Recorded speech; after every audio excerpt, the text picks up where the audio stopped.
a listing on Chautauqua, the Uh-huh. spec. It was sort of like a Tuscan stone, beautiful Yeah, yeah, yeah. spec on Chautauqua. And I can't remember the year. I don't remember if that was 16 or 12, No, that was 2012. 2011 or 12. 2012. So was that the first massive listing you had? That's what I It was the remembered as first massive listing I had. It was a big listing for the area, and it was a huge. record for the area when I sold it. It was 16 million, I remember. So it was big. Yeah, it was an incredible And how did experience. you get that listing?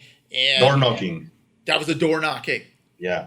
And did you find the lot for the builder or something? Or I door knock when the old house was about to be torn down, and I met the builder there. Because I was going to all these old houses, got it. and I met the guy there, and I was like, "Is this your house?" He's like, "Yes," and I'm like, I start talking to him, and he said, "I'm gonna knock it down," and I built that relationship from that moment, and I was Amazing. visiting him and talking to him, and So that's 2011, 2012. So let's yeah. talk about if you're comfortable with it. I'd love to hear the progression because everybody's heard these astronomical numbers where you are now, and hundreds and hundreds of millions of dollars of production, and growing, and that's where you are now.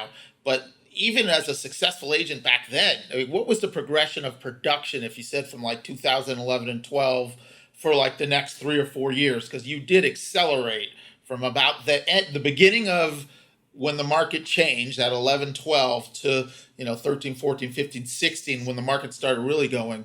You had a dramatic progression in volume. Do you recall, can you remember like what the increments were? So do we want to talk about percentage per year of increase or sales volume? Just sales volume from like starting at the 12 or even 11 So I or mean, in 2011, probably I was selling 30, 40 million in sales. Then in 2012, as everything shifted, I remember was the first time I sold 60 or 70. yeah.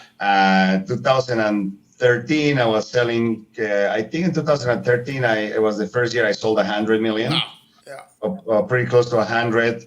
And then at that point is when I became partners with the agency. I became a principal at the agency, enjoyed the agency, and when that happened, I mean, that's really when it went astronomical. I think like the synergy between what I had and the market share that I had on the west side, in addition with all the things that the agency as a company Right. we bring, right, technology, brand, and all the good things, it really, really got me to from like either selling between 90 and 100 at that year to going to 150, Yeah. the year after going to 200, the year after going to 2 something, Yeah. and then 280, and then 300, and then it's been like that, Yeah, going up so from that it's moment. like a 5 year run, and it's interesting because even when before the crash, we were all making a couple hundred grand, and we were thrilled as young single guys.